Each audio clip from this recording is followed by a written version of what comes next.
60 రోజుల్లో మీతో ఇంగ్లీష్ అద్భుతంగా మాట్లాడిస్తాం. వెంటనే కాల్ చేసి జాయిన్ అవ్వండి.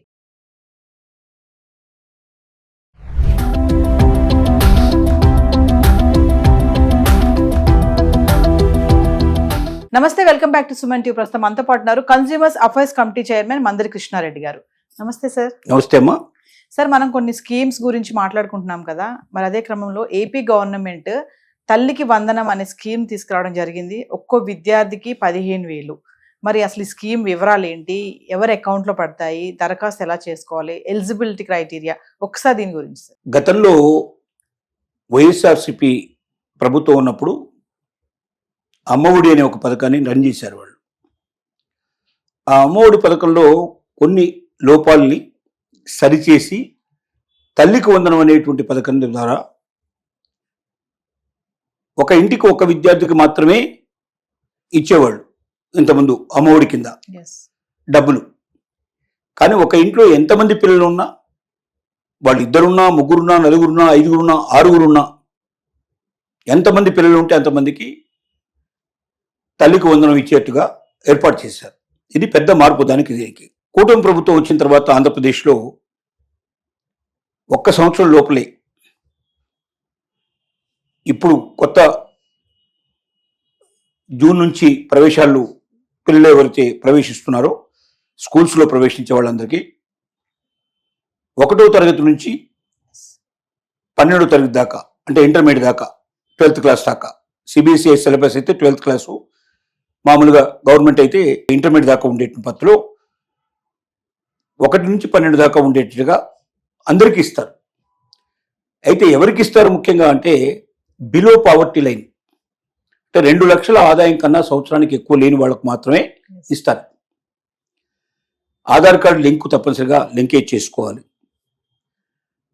తర్వాత దీంట్లో స్కూల్లో 75% తప్పనిసరిగా అటెండెన్స్ ఉండాలి. వాళ్ళకు మాత్రం ఇస్తారు. అటెండెన్స్ తప్పనిసరిగా ఉండాలి. అంటే ఊరికి డబ్బులు తీసుకుంటాము, మేము బయట తిరుగుతాము, ఈ డబ్బులు ఖర్చు పెట్టుకుంటాం అంటే కుదరదు. పిల్లలకు ఉపయోగించడానికి డబ్బు ఇచ్చేది. అంటే డ్రాప్ అవుట్స్ ఉండకూడదు. పిల్లలు రెగ్యులర్గా చదవాలంటే వాళ్ళకు అట్లాంటి ఎన్విరాన్మెంట్ ఉండాలి. వాళ్ళకి అయ్యే ఖర్చులు, షూస్ కావచ్చు, బట్టలు కావచ్చు, బ్యాగ్స్ కావచ్చు, ఇలాంటివన్నీ ఏది కావాలన్నా కూడా తల్లిదండ్రుల మీద భారం పడకుండా పిల్లవాడికి సంబంధించిన ఖర్చును మొత్తం కూడా ప్రభుత్వం భరించేటట్టుగా ఒక పిల్లవాడికి 15,000 రూపాయలు చొప్పున గవర్నమెంట్ ఇస్తుంది. ఈ 15,000లో 13,000 రూపాయలు నేరుగా పిల్లవాడికి సంబంధించిన తల్లి ఖాతాలోకి జమ అవుతాయి. తల్లి లేని సందర్భంగా తండ్రి ఖాతాలోకి పడతాయి, లేదా ఎవరైనా ఆథరైజ్డ్ పర్సన్ ఎవరు ఉన్నారో వాళ్ళ ఖాతాలోకి వెళ్తాయి. 2,000 రూపాయలు మాత్రం ఆ పిల్లవాడు చదువుతున్న స్కూల్కు సంబంధించిన యాజమాన్యం ఖాతాలోకి వెళ్తాయి. అంటే స్కూల్స్ను కూడా బాగు చేయాల్సిన అవసరం ఉంది. ఎందుకంటే స్కూల్స్ డెవలప్ అవ్వాలి. చాలా స్కూల్స్లో టాయిలెట్స్ ఉండవు, అమ్మాయిలు చదువుకుంటూ ఉంటారు, టాయిలెట్స్ ఉండవు, చాలా బాధలు అవుతూ ఉంటాయి. అలాగే వాళ్ళు భోజనం చేయడానికి వేరే ప్లేస్ ఉండవు. చాలా స్కూల్స్లో టేబుల్స్ సరిగా ఉండవు, బెంచెస్ ఉండవు, కింద కూర్చోబెట్టి నేర్పించే సంస్కృతి గవర్నమెంట్ స్కూల్స్లో ముఖ్యంగా కింద కూర్చునే సంస్కృతి చాలా ఉంది. కింద కూర్చోకుండా వాళ్ళు కనీసం బెంచెస్ మీద కూర్చోవడం, రాసుకోవడానికి టేబుల్స్ లాంటివి ఉండడం, ప్రైవేట్ స్కూల్స్తో సమానంగా చేయాలని ప్రయత్నిస్తున్నారు. ఆ ప్రయత్నంలో భాగంగా 15,000 రూపాయలు మొత్తం కూడా తల్లికి వందన కింద శాంక్షన్ చేసి, దాంట్లోంచి 13,000 రూపాయలేమో ఆ పిల్లవాడి తల్లి అకౌంట్లోకి ట్రాన్స్ఫర్ చేసి, 2,000 రూపాయలు ఆ పిల్లవాడు చదువుతున్న స్కూల్కు సంబంధించిన యాజమాన్యపు అకౌంట్లోకి ట్రాన్స్ఫర్ చేస్తారు. 13,000 మాత్రం మదర్ అకౌంట్ లో పడుతుంది. అప్పుడు ఏమవుతుందంటే 2,000 రూపాయలు ఒక్కొక్క పిల్లాడు చొప్పున ఆ స్కూల్లో కొన్ని 100 మంది 1,000 మంది చదువుతుంటారు కాబట్టి ఆ 2,000 రూపాయలు 1,00,000 రూపాయలు వచ్చే అవకాశం ఉంటుంది. ఆ 1,00,000 రూపాయల ఫండ్ తోటి కావాల్సినటువంటి ఈ వాష్రూమ్స్ కట్టించడం కానీ, లేకపోతే వాళ్ళకు భోజన సదుపాయం కానీ, ఫర్నిచర్ కానీ, గేమ్స్ కానీ, ల్యాబొరేటరీ కానీ, ఇలాంటి అనేక రకాల సౌకర్యాలు ఏర్పరిచే అవకాశం ఉంటుంది ఈ ఫండ్ తోటి. ఎందుకంటే ఈ ఫండ్ గవర్నమెంట్ తరఫున ఇచ్చింది కాబట్టి ప్రతి రూపాయి ఖచ్చితంగా పర్ఫెక్ట్గా అవసరానికి మాత్రం ఉపయోగించాలి తప్ప దీన్ని వేరే వాళ్ళు ఎవరన్నా నొక్కేసేందుకు ప్రయత్నం చేయడం అట్లాంటి జాగ్రత్తకి ఆస్కారం లేవు. కాబట్టి ఖచ్చితంగా ఈ ఉపయోగపడుతుంది డబ్బు ఆ పాఠశాల అభివృద్ధికి అనేటువంటిది అందరికీ ఉన్న నమ్మకం. అలా అన్ని పాఠశాలలు డెవలప్ అయినప్పుడు ఆటోమేటిక్గా ప్రైవేటు పాఠశాలలు వదిలిపెట్టి గవర్నమెంట్ స్కూల్స్కే వచ్చేందుకు ఎక్కువ మంది ప్రయత్నిస్తారు. ఎందుకంటే గవర్నమెంట్ స్కూల్లో క్వాలిఫైడ్ టీచర్స్ ఉంటారు, అంతా ట్రైన్డ్ టీచర్స్ ఉంటారు. అటు బిఎడ్ చేసిన వాళ్ళు కానీ, ఇటు టీచర్ ట్రైనింగ్ చేసిన వాళ్ళు కానీ, మినిమం డిగ్రీ క్వాలిఫికేషన్స్ నుంచి ఆ పైన ఒక టీచరు ట్రైనింగ్ చేసే వాళ్ళు ఇంటర్మీడియట్ దాకా ఉండేటువంటి అవకాశాలు ఉంటాయి. 12th క్లాస్ చదువుకున్న వాళ్ళు ఉంటారు. కానీ మిగతా వాళ్ళందరూ కూడా డిగ్రీ, పోస్ట్ గ్రాడ్యుయేషన్ చేసిన వాళ్ళే ఉంటారు. మనకు ప్రైవేట్ స్కూల్స్లో చాలా చోట అసలు హౌస్ వైఫ్స్ కూడా చాలా మంది పోయి ప్రైవేట్ స్కూల్స్లో పనిచేస్తూ ఉంటారు. పెద్దగా క్వాలిఫికేషన్ గురించి పెద్దగా పట్టించుకోరు. ఎందుకంటే ఇంటికి దగ్గర ఎవరు ఉంటారో, తక్కువ రేట్లో ఎవరు పనిచేస్తారో వాళ్ళని పెట్టే ప్రయత్నం చేస్తారు.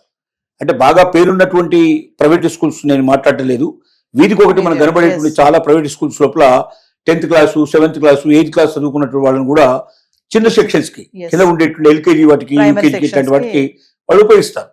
అసలు వాళ్ళకి ఏమీ రాదు, వాళ్ళకి ట్రైనింగ్ ఉండదు, పిల్లల్ని ఏ రకంగా చేయాలో అర్థం కాదు వాళ్ళకి. ఏదో వాళ్ళకి తెలిసింది, వాళ్ళు నేర్చుకుని ఏదో చెప్పడానికి ప్రయత్నం చేస్తారు. దానివల్ల పిల్లల్లో బేసిక్ గా ఎడ్యుకేషన్ మీద ఇంట్రెస్ట్ పోతుంది, స్కూల్కు రావాలన్న కోరిక చచ్చిపోతుంది. ఆ ప్రాథమిక దశలోనే పిల్లల లోపల ఆసక్తిని రేకెత్తించినట్టయితే ఆటోమేటిక్గా పిల్లలు స్కూల్కు రావాలన్న కోరిక పుట్టి వాళ్ళు హై స్కూల్కైనా, ఆ తర్వాత ఇంటర్కైనా, ఆ తర్వాత డిగ్రీకైనా, పోస్ట్ గ్రాడ్యుయేషన్కైనా చాలా ఆనందంగా ఆసక్తితో వస్తారు. ఆ ఆసక్తి చచ్చిపోకుండా ఉండాలంటే దానిలో బాగా ట్రైన్డ్ అయినటువంటి టీచర్స్ ఉండటం అనేది చాలా అవసరం. ఆ ట్రైన్డ్ టీచర్స్ను కూడా తీసుకోవడానికి కావాల్సిన శక్తిని ఈ తల్లికి వందనం పథకం కింద ఏదైతే 2000 రూపాయలు ఆ పాఠశాలకు యాజమాన్యానికి వస్తున్నాయో ఒక్కొక్క పిల్లాడిది, మొత్తం స్కూల్లో ఎంతమంది చదువుతున్నారో, అంటే ఎవరైతే బాగా దాదాపుగా పల్లెటూరులో 80% పిల్లలకి దాదాపు వస్తుంది. ఎందుకంటే పల్లెల్లో ఉండేటువంటి వాళ్ళు చాలా మంది బిలో పవర్టీ లైన్లోనే ఉన్నారు. సిటీస్లో ఉండేవాళ్ళు తక్కువ అవకాశం ఉన్నది. ఏది ఏమైనప్పటికీ తల్లికి వందనం దాదాపుగా చాలా వేల కోట్ల రూపాయలతో కూడుకున్నటువంటిది. ఒక సంవత్సరానికి ఇన్ని వేల కోట్ల రూపాయలు ఇవ్వాలంటే బడ్జెట్లో కూడా చాలా ఎక్కువ భాగం పోతుంది. అయినప్పటికీ ఇంట్లో ఎంతమంది పిల్లలు ఉంటే అంతమందికి ఇస్తామని చెప్పడం జరిగింది. దానిలో ఇవ్వడం కూడా దాదాపుగా మొదటి విడత అయిపోయింది, కంప్లీట్ ఇచ్చేశారు. ఇంకా ఏమన్నా ఇప్పుడు 1వ తారీఖు ఇంటర్మీడియట్లో కొత్తగా అడ్మిషన్స్ అయ్యే వాళ్ళు ఎవరున్నారో వాళ్ళకి ఇప్పుడు పేమెంట్స్ జరుగుతున్నాయి. ఈ మొత్తం పూర్తయిపోతే ఈ సంవత్సరానికి ఇవ్వాల్సినంత క్లియర్ అయిపోతుంది. తద్వారా పిల్లల్లో ఒక ఆసక్తి కలుగుతుంది, తల్లిదండ్రులు కూడా పిల్లల్ని పంపడానికి ఉత్సాహపడతారు. ఖర్చు మా మీద పడదు. నా కూలి నాలి చేసుకునే వాళ్ళు మాకు 15,000, 13,000 కనీసం ఒక పిల్లాడి పేరు మీద వచ్చింది, వాడి తిండికి లేకపోతే వాడికి ఏదైనా పుస్తకాలు లేదా యూనిఫాము ఇలాంటి వాటి పనికొస్తున్నట్టు ఆశతో, ఆలోచనతో అందరూ సంతోషంగా ఉన్నారు. Thank you.